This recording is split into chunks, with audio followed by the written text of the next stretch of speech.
Hello, this is Brad Carmack, author of Homosexuality, a straight BYU student's perspective. You're welcome to listen to my earlier chapters of my book by going to my blog, bradcarmack.blogspot.com, watching the YouTube videos. You're also welcome to download a copy for free. You can go to that same website. You can also get a hard copy by sending me a request at homosexualityperspective@yahoo.com. In this video, we're going to do part one of rebuttals to common anti-same-sex marriage arguments. So we're going to take some of the arguments that you typically hear that oppose same-sex marriage. I'm going to offer some rebuttals. In this first part, we're going to talk about consequences to parents and children as a likely result of either prohibiting or legalizing same-sex marriage. We're going to look at 6 independent arguments. The first one is that opposite-sex parenting is best compared to same-sex parenting. The second is that studies of gay parenting are flawed and thus can't be relied upon. Third is that same-sex marriage harms children. Fourth, we'll look at whether or not we should subsidize marriage to propagate society, so sort of look at the reproduction argument. 5, we're going to talk about whether or not same-sex marriage is a private indulgence compared to the public institution of opposite-sex marriage. And last, we're going to take a look at the relationship of a child with his or her biological parents. Okay, so we're going to look at 6 independent arguments that are sort of centered around parenting and children as far as how they relate to the question of whether or not to prohibit or legalize same-sex marriage. So the first argument is that opposite gender parenting is best. The argument goes somewhat like this, and this is a quote. And again, you may follow along with my arguments by following along in my book. This is chapter 6. So one might argue that studies show irrefutably that children do best when raised by a mother and a father. Those who do best of all are those who are raised by their own biological parents. Millennia of experience tell us that marriage is society's way of ensuring that adults responsible for creating children take responsibility for raising them. The argument is that same-sex marriage contradicts this value and this experience. Well, the problem with this, one of the problems with this assertion is that studies show that opposite gender parenting is best. They can't possibly show that opposite gender parenting is best until they've compared opposite gender parenting to all other candidate relationships.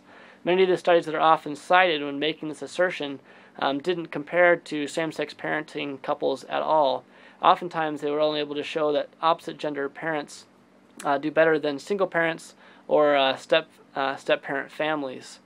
But in any case, until they have some sort of comparison group to same-sex couples, they can't possibly support a conclusion that opposite-sex parenting is better than same-sex parenting.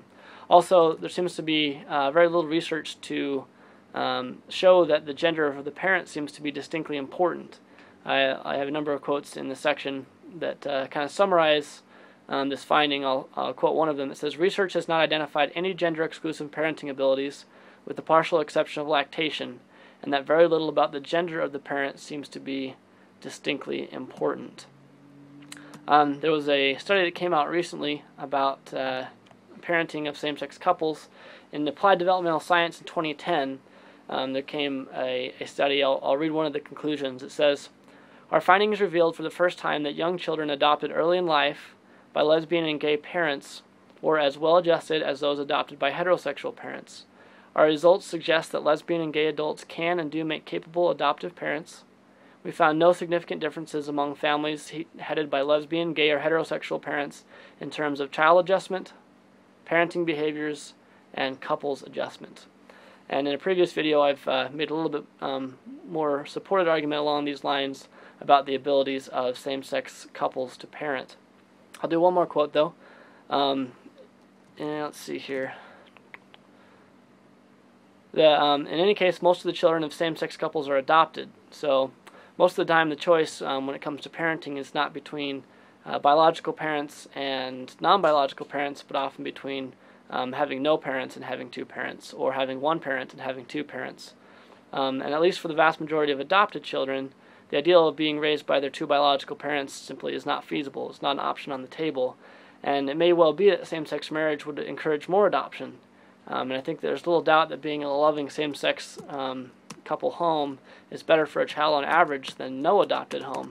Although I realize that there will be some that would contend against that conclusion. Let's take a look at the numbers. There are about 166,000 to 300,000 children, and perhaps all the way up to 2 million, according to the 2000 Census Bureau, of children that live in a same-sex couple household. and those numbers are likely to persist and may even be larger than they were in 2000. Now take a look at the children's benefit in these households. Those children, I would assert, stand to gain from the marriage of their same-sex couple that is raising them, as compared to having that same-sex couple merely cohabitating.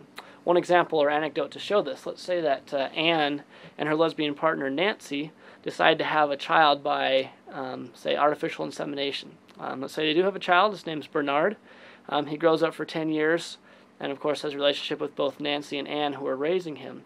If Anne were to die in a car crash, Bernard might be sent to a home with people he doesn't know, because Nancy is a legal stranger to him. Again, we're assuming here that Anne and Nancy could not marry. They're in a jurisdiction that doesn't allow for same-sex marriage.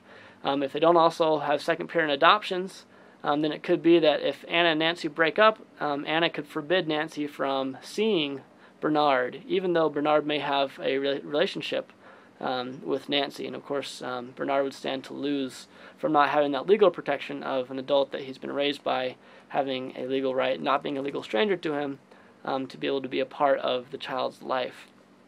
There was an economist debate. The Economist is a popular magazine that's fairly well known. There was a debate about same-sex marriage, and there was some criticism offered of the National Organization for Marriage, noting about how much money they spend attacking laws and constitutional amendments that may bring same-sex marriage about. And they're very involved in stopping same-sex couples from marrying. And they would argue that, well, I guess I'll just quote, Maggie Gallagher's latest non sequiturs illustrate yet again that there is no good reason for the government's exclusion of gay couples from marriage. Denying marriage to committed couples does nothing to address any of the things she ostensibly worries about: divorce, men and women's freighted relationships, unintended children, etc.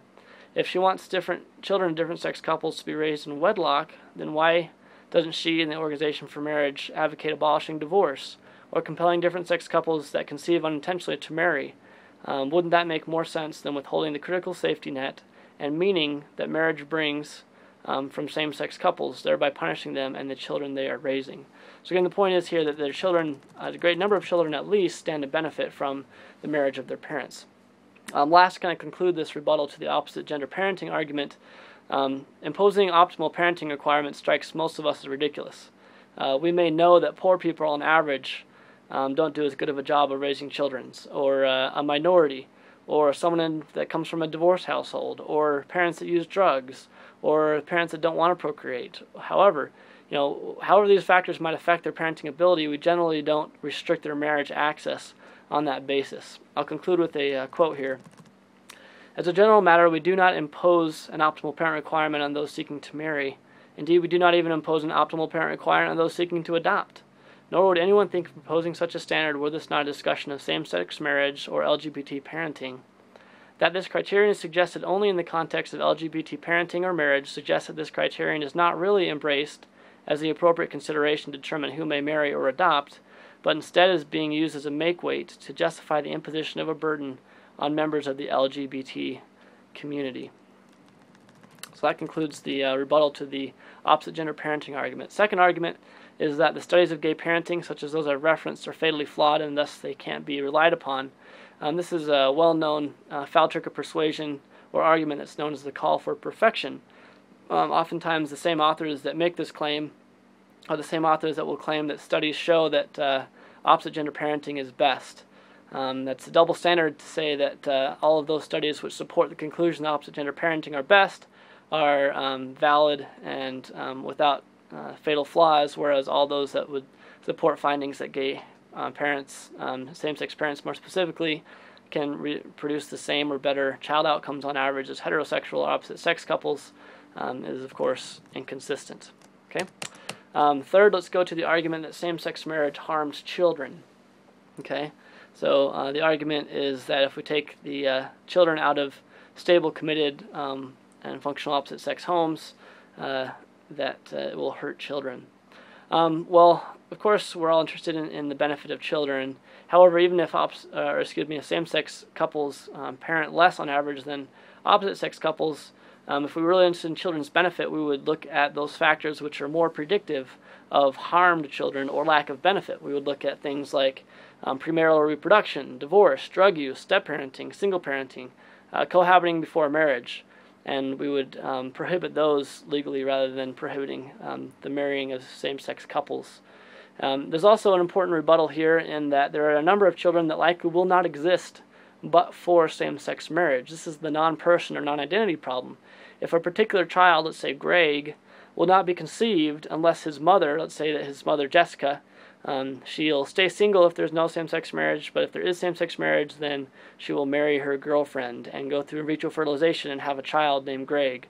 It's hard to argue that Greg is harmed if he never exists. It's trying to compare the harm of children versus the non-existence of children. So if there are some children that are going to be born only with same-sex marriage, and by prohibiting same-sex marriage it would never exist, it's hard to successfully make that argument. Now, of course, an LDS perspective might say, well, that child will be born to another family, but if we're willing to kind of pass the buck in that way, it's hard to say where that buck stops. Those that are capable of reproduction and bringing children into the world, if they don't carry some obligation to bear children, it begs the question of who is responsible to bear children. And we definitely affirmatively say that children are entitled to birth, which implies that they have the right to be born, meaning that adults have a duty to bear them. Okay. Also, the higher you raise the optimal parent requirement for having access to marriage, the fewer the parents will be that qualify. So there's going to be fewer children overall and fewer children in stable households. So until you're going to apply this optimal parent requirement for marital access to heterosexuals as well, for instance, against those that are less fecund, those that are sterile, those that are poor and uneducated, etc., it's going to be unfair to apply that standard to homosexuals, same-sex couples, but not to heterosexual couples or opposite-sex families. Okay, so so far we've talked about opposite-gender parenting, the contention that studies of gay parenting are fatally flawed. We've talked about the argument that same-sex marriage harms children. Now we're going to talk about whether or not we should subsidize only opposite-sex marriage in order to propagate society. This is a reproduction-based argument saying that opposite-sex couples produce more children than same-sex couples do. Well, first of all, this argument fails to recognize that there are tens of thousands of children in America that are being raised in 1 to 2 homosexual parent households. So 1 or 2 of the parents is homosexual. It could be a same-sex couple that's raising the child. They may not have biologically produced the child together. However, the mere production of children is not the end. There needs to be parenting. And so a lot of the reasons that marriage is so beneficial for children is because of the benefits it gives to parenting, not merely the environment it gives to producing children. And indeed, many children are produced outside of marriage. There's no need to have marriage to produce children, but there are a lot of benefits that come to children if procreation and parenting takes place within marriage. So those are arguments rather than against same-sex marriage, in favor of it. But to conclude, however we feel about that result, is a quote here: states have never required spouses to have an ability or willingness to procreate in order to marry. So it's strange to bring in this reproduction question when the context of same-sex marriage arises. Last argument here is that same-sex marriage is about a private indulgence, whereas traditional or opposite-sex marriage is a public institution. A number of people have asserted that same-sex marriage amounts to a private indulgence, and the state saying that regardless of the other effects or intents of the couple who want to marry, that it's basically just saying it's about sex, and we don't want to allow marriages just because 2 people want to have sex. Well, the Lawrence Court, Lawrence v. Texas, it's a famous Supreme Court case that's relevant, said the following: it would demean a married couple were it to be said that marriage is simply about the right to have sexual intercourse.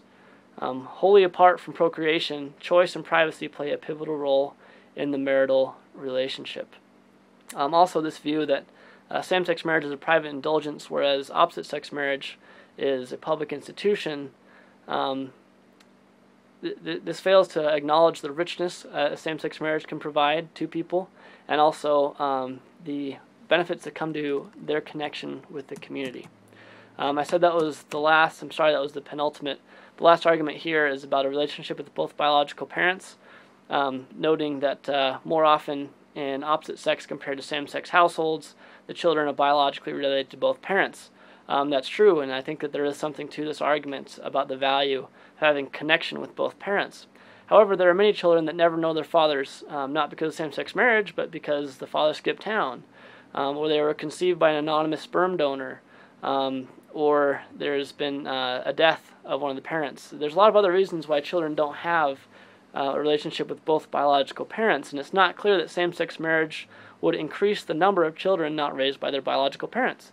Many of those that are adopted already lack a relationship with one or both biological parents, and in fact that's the reason why they're in the pool to be adopted. But in any case, a criticism along these lines would need to target these other reasons that take away a ability of a child to have a relationship with both biological parents in order to be fair, such as legally prohibiting out-of-wedlock births, prohibiting divorce, in vitro fertilization, and putting up kids for adoption, even if they're in a two biological parent home, say that's abusive. But in any case, it's not clear that same-sex marriage would increase that number that are not raised by their biological parents. Okay, so this concludes part 1 of 4 of rebuttals to common arguments that we hear opposing same-sex marriage.